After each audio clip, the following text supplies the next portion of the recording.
Welcome to Live Daf, your online Daf Yomi Shir.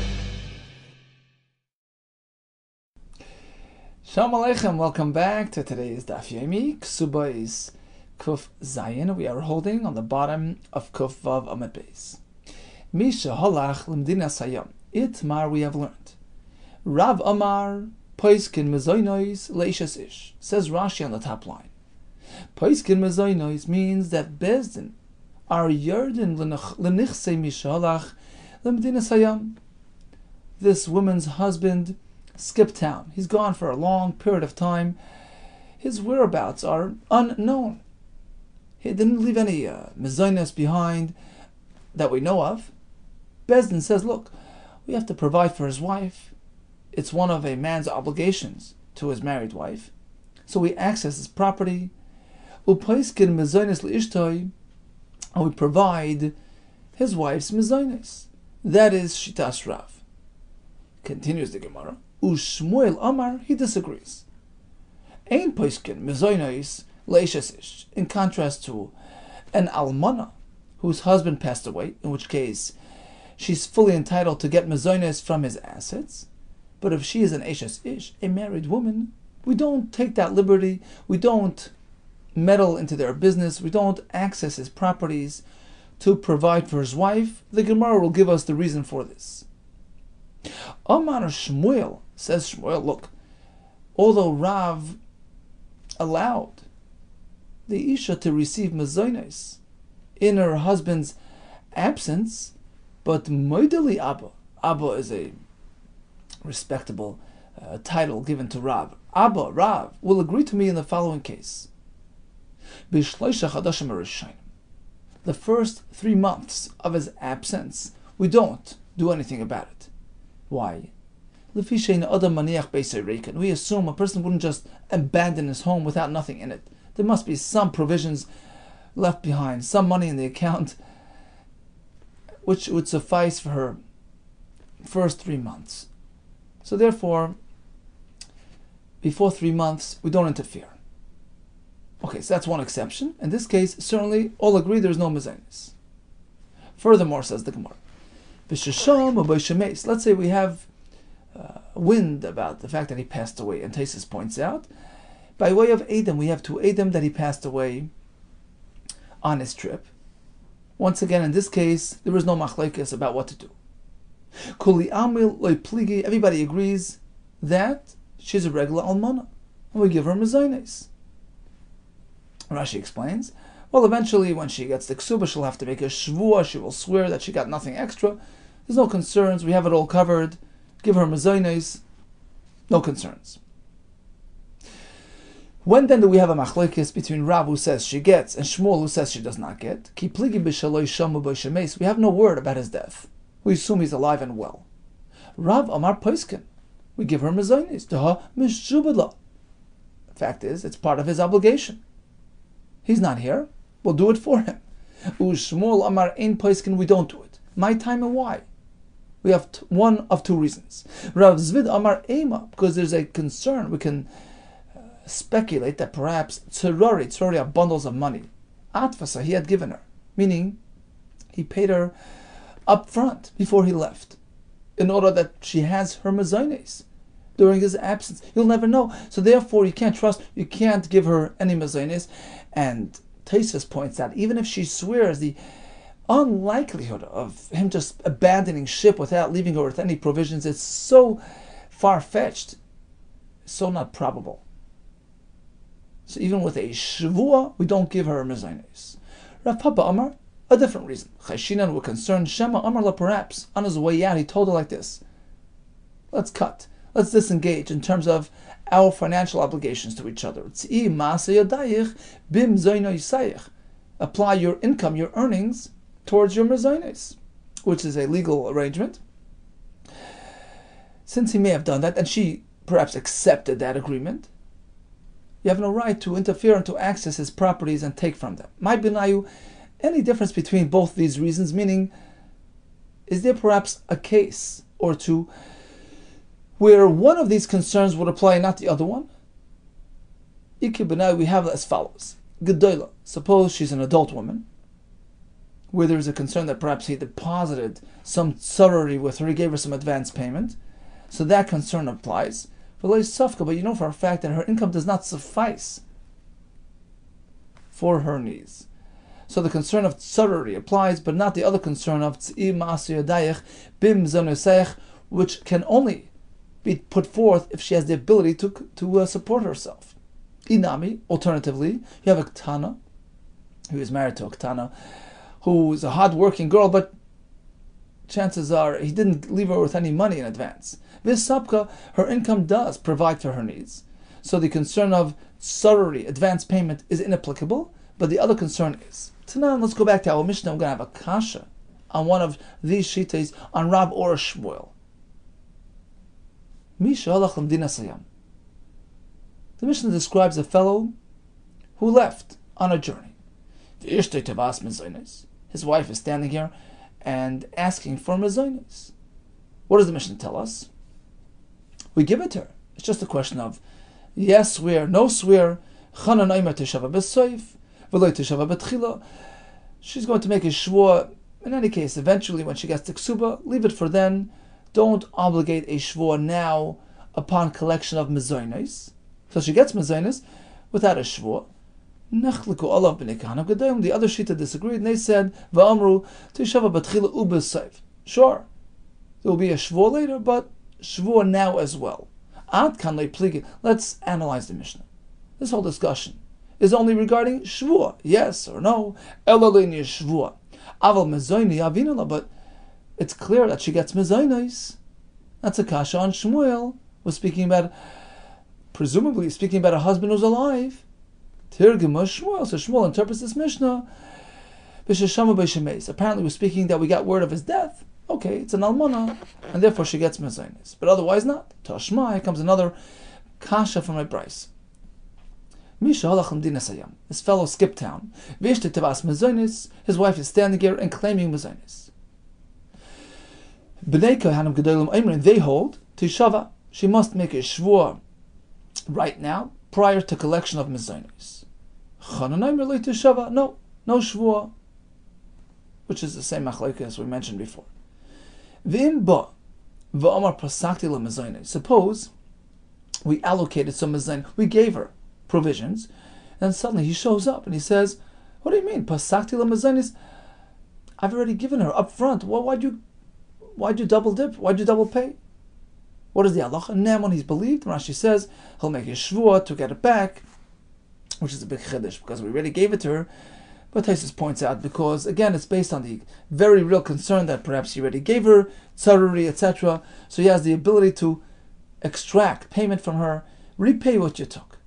Bottom line is, clearly we're giving her mezainis, even though she's an Eshes Ish with a husband still alive. That's a kasha on Shitas Shmuel. Answer: Hachanami b'sheshama b'shemeis. Here as well, we're speaking specifically what we heard. We got word of his death. She's an almana. What do you mean? But he showed up with his own 2 feet. V'ha'imba v'amar ka'amar. He showed up and he claimed that he's obviously alive.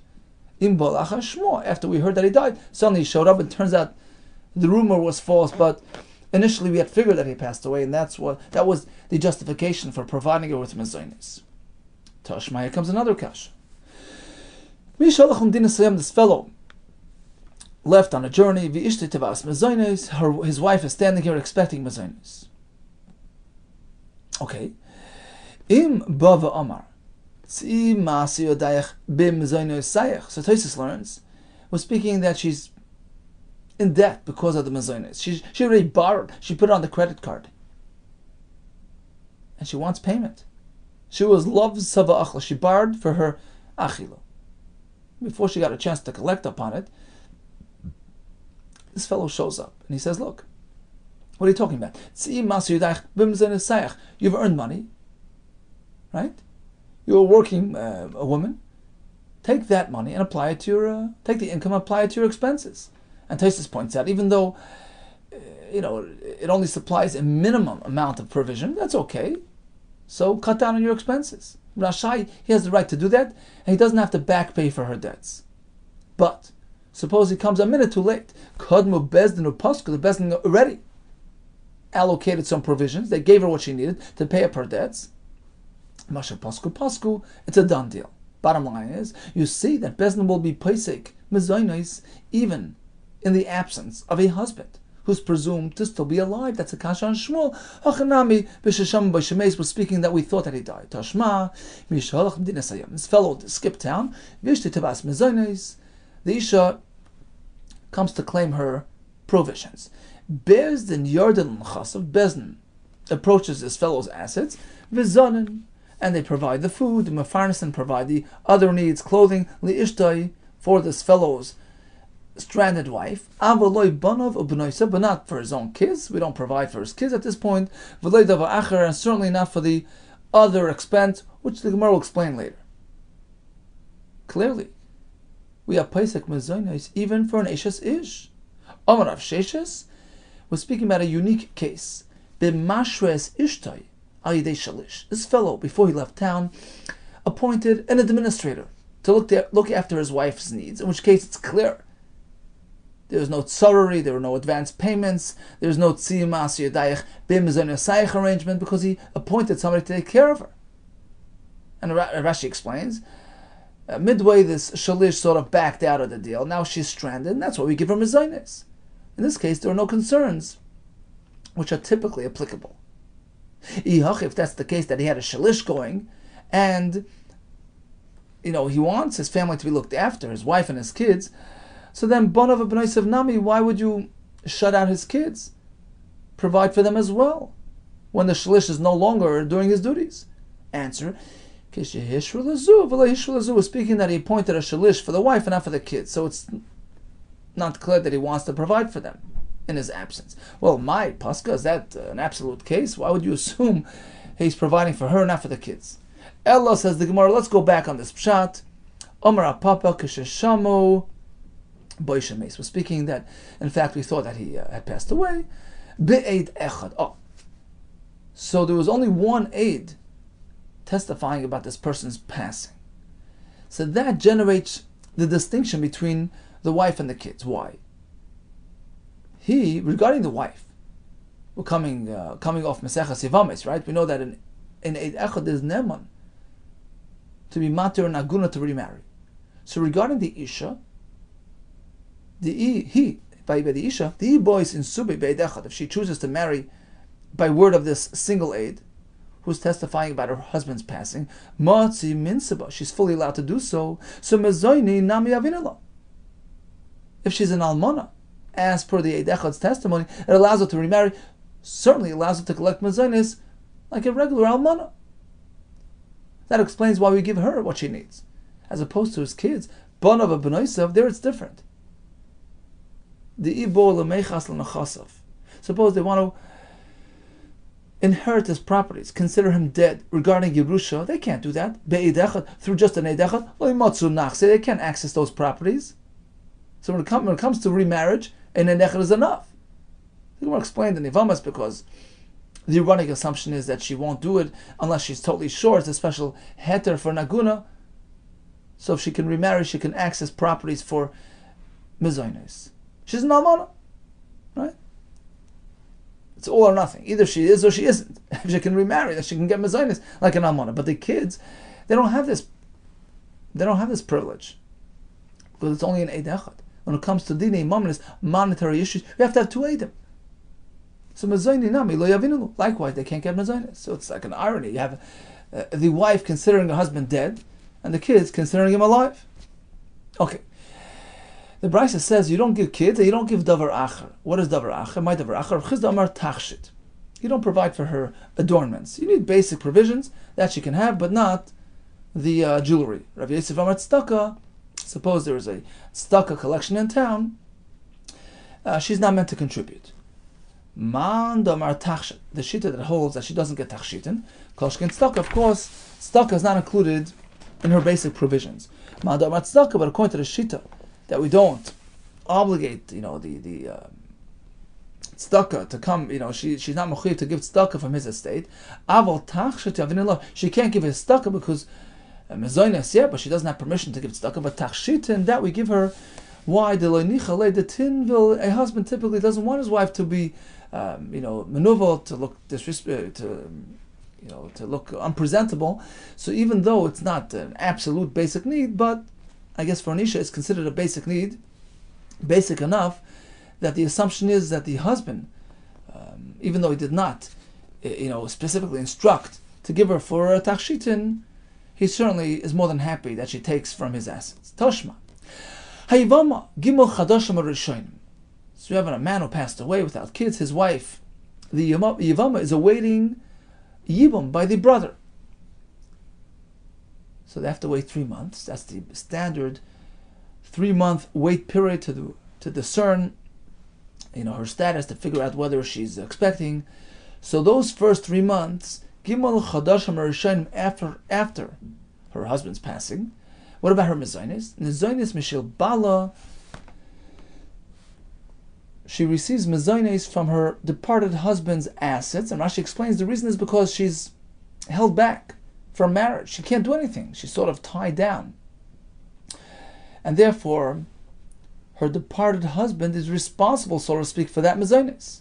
Mikan ve'elach, but going forward, Eino mezainis le'mishal bala. She can't take her husband's assets for the mezainis. V'lo mishal yavam, and likewise from the yavam. He's not yet married to her. He's not obligated in her mezainis. What about Amad Bedin? She summoned him to the Din Torah. Let's go. Either you do Yibum or Chalitza. Let's move on. Ubarach. And suddenly, he's nowhere to be found. He took the first flight out. In this case, she has full right to collect her mezainis from this runaway's assets. Clearly, we provide mezainis even when the fellow's alive. That's a kasha on Shmuel. Answers the Gemara, what's the connection? Amalcha Shmuel, l'may nechushla. In this case, all those concerns that were applicable by the Eshes Ish, Tzarari, or the other concern doesn't apply to the Yivama. You know why? L'may nechushla lahai. What would be a concern in this case? Imishim Tzarari, advance payment?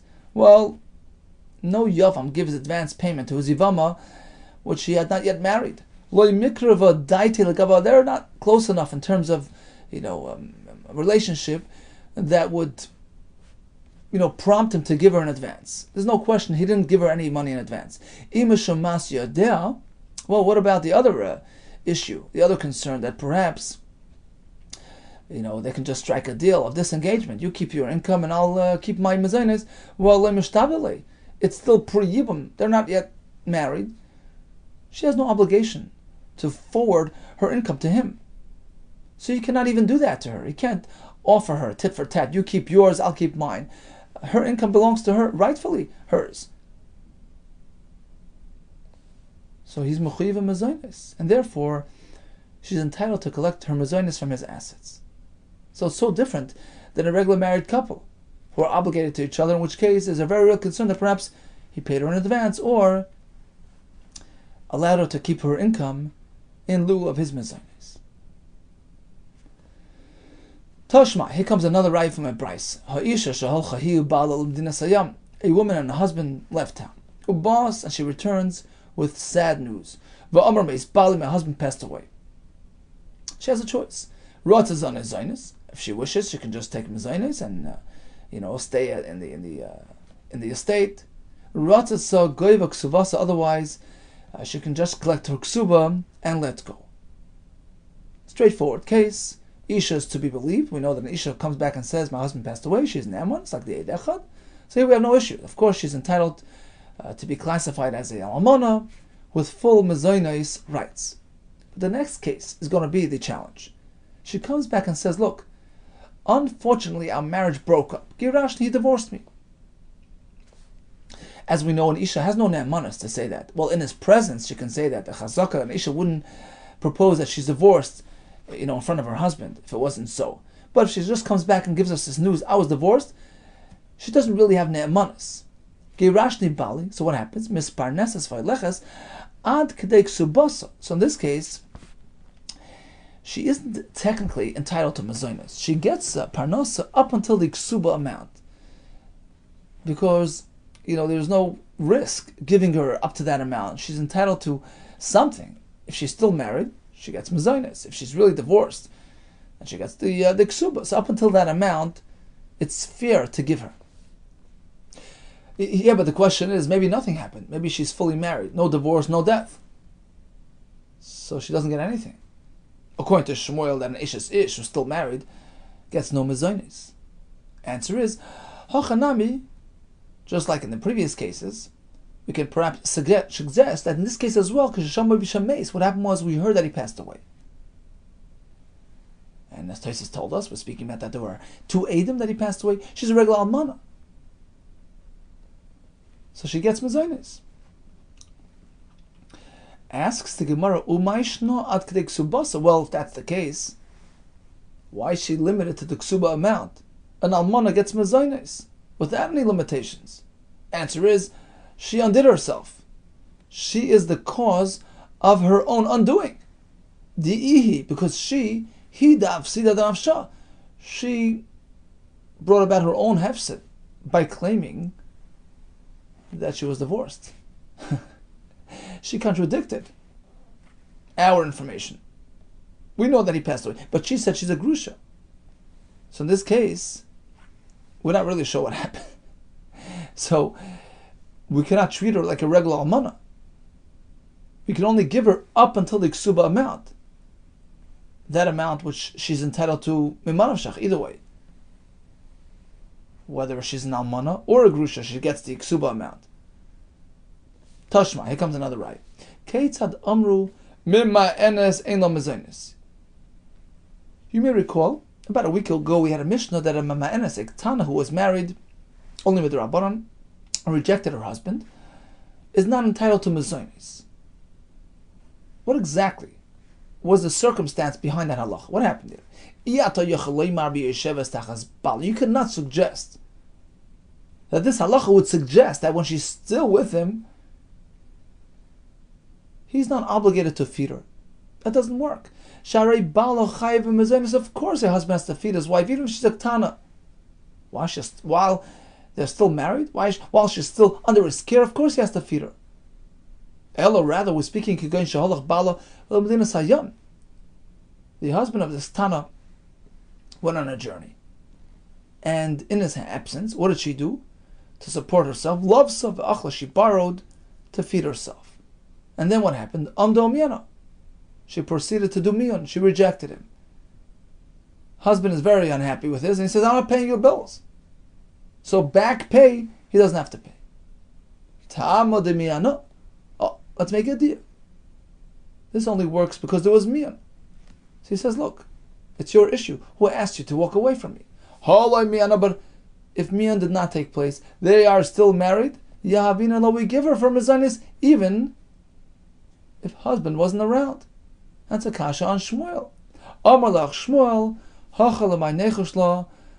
Ktana is different. There were no concerns by the Ktana. What about the advance payment concern? Well, nobody gives advance payment to a Ktana who might lose it. So that concern is not applicable. What about the fact that he arranged for her to use her income to provide for herself? Well, typically, the income of a Ktana doesn't suffice for her needs. It's not a real concern. So bottom line is, an almana gets mezainis. Shama by Shemeis, we know that he passed away. An almana is entitled to mezainis. On the other hand, if she's a regular ishes ish, whose husband is out of town, presumed to be alive, first 3 months, we assume there's enough in the home to provide for her. All agree, we don't interfere. What happens past 3 months? Do we give her mezainis or not? Rav says yes. Shmuel says no. We have one of 2 reasons. Sarari, or perhaps he asked her to keep her income in lieu of a mezainis. So what is the conclusion? Ma'yabi Allah, how do we conclude this halach? When he came from Eretz Yisrael, Amar, he said, we know Rabbi lived in Beis Sha'arim. We had a couple of days ago, right? So a din Torah of this ilk, of this type, was presented to Rabbi in Ishes Ish, mezainis, upasakla mezainis, he gave her the mezainis. Another story was presented to a different Tana, in a different location. Lefnei Rabbi Shmuel bitzi pari, v'loi pasuk l'mezainis. He refused. Toiba Rabbi Yehuda. So Rabbi Yehuda asked on Rabbi Shmuel. V'chima ra Rabbi Shmuel shloi pasuk l'mezainis. He wondered, why did Rabbi Shmuel refuse to give her mezainis? Ha loi nechlek b'nei kehanim gedolim b'chanan. Take a look at our Mishnah. The entire machlekes there between Chanan and the other shitas is only regarding Elolinin Shvua, whether she requires a Shvua. Aval Mezaini Avinala, but clearly she gets Mezainis. Amalei Rav Shamar bar Abba. No, we have already addressed that kasha on Amar Aleph. Kvar Tirgemo Rabbeinu Shmuel beVavel. Shmuel, our Rebbe, already interpreted this Mishnah in Bavel. Kisha Shama by Shemait. We're not speaking about a regular situation. Rather, we were told about his passing. She's an almana, and that's what she gets. Amar Leis Rav Shaman Rav Yechon responds, Pasrisa Bakuli. How you went to such great extent to reinterpret the Mishnah, a specific case of death. That's a pretty tight pshat to substantiate, Shmuel Shita. Unlikely pshat. Okay, Kiasa Ravin. When Ravin came from Eretz Yisrael, he had a slightly different version, the same idea, but the order is reversed. Amar, he said, Mas above Rabbi Beisharim. This halacha was presented to Rabbi. V'loi pasak l'mezainis. He did not provide for her. Lifnei Rabbi Shmuel b'tzei pari, and he did give her a pasak l'mezainis. Or Rav Yechanan, he asked the kasha this time on Rabbi, who refused to provide. Ma ra Rabbi shalei pasak lo. I'll bring you right from the Mishnah. You meant to do so. The entire machlekes there is only regarding shvuah of mezainis. Yeah, clearly we give him mezainis. Amalei Rav Shama bar Abba. What do you mean? We have already given a pshat on that Mishnah. Kvar Tirgemo Shmuel beVavel. Shmuel already interpreted this Mishnah because Sham Shemes was speaking that he died. We're not speaking about a regular shasish. Amalei, he said, wow. Pasrisa Bakuli. You went to such great lengths to explain the Mishnah in these terms. The simple meaning of the Mishnah is a reference to an Eishes Ish who's entitled to mezainos. And in fact, that's the halacha. Vilchas HaKavsei the Rav. The Gemara passes like Rav u'poiskin mezainos le'Eishes Ish. Another halacha we have, which is perhaps unrelated. Vilchas HaKavsei the Rav Huna Marav. We have another halacha. Damar Huna Marav yichayli isha shetomer labala einin mezainos ve'eini oisa. Just like a husband could sort of disengage and say, you keep your income for your mezainis. Likewise, an isha who's perhaps a high earner could turn to her husband and say, look, skip the peanut butter sandwiches. I'll just keep my own income. I won't have your mezainis, and I will not provide you with my income. Rather, I'll post it towards my expenses. And a third halacha, which is perhaps totally unrelated, we pass on Rav Zvid regarding dishes. A kashrus halacha. Bekunya, Rashi learns kunya, are pottery vessels, pottery dishes, klei cheres, which typically are very absorbent when it comes to chametz, when it comes to yain nesach, etc. Kunya is a unique style of dishes. So the klei cheres were actually sort of, coated with lead. That seems to make it even more absorbent. Domar zvid hani mani de kunya. These kunya vessels, these kunya dishes. Well, it depends what color they are. Chivri, the white ones, v'uchmi, the black ones. Sharu, they're not so absorbent, and they have no issues of kashrus. Yiroiki asiri, if they're of the green variety, they really absorb. Rashi says they're mixed with alum, some type of very highly absorbent material, and that sort of drives the material into the cheres, makes it very difficult to extract it. And Rashi says even the yain nesach, which is soinen, we're talking about not a hot material, it absorbs even that. Taisus has a different pshat in the Gemara. We're speaking about glaze covered with a layer of glass. That would be a concern because the glass, which is only a thin layer, is not really properly developed, properly produced glass, and therefore it brings in the blia into the cheres. Blia amaran elo de lesbo kartufni. When we say that the white and black ones are fine, they're solid, they're not absorbent, that's only if there aren't any crevices in them. Avol isbu kartufni, but if they're creviced and cracked, asiri, they're highly absorbent, which creates a kashrus concern. Okay, so bottom line is, an almana gets mezainis, and it's just ish, the first 3 months of her husband's absence, no mezainis. What happens afterwards? Rav says yes, Shmuel says no. Why not?